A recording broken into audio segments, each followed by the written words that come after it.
example, there's the feminist idea of the patriarchy.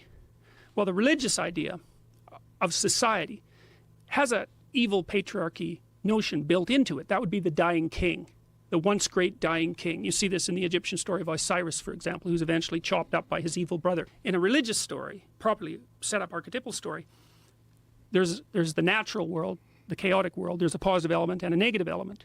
There's the social world, there's the wise king and the tyrannical king. And there's the individual world, and that's the adversary and the hero. There's always a positive and a negative at each level.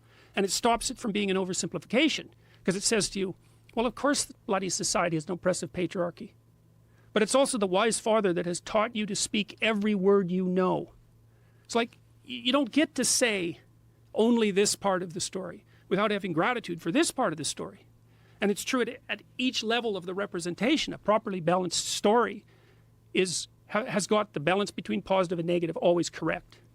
Is that in many ways like a lot of people who are anti-Western capitalism are also the only, they will find that capitalism and Western capitalism in particular is the only culture that has embraced the acceptance of people like transgender people, people who are gay, people who are marginalized.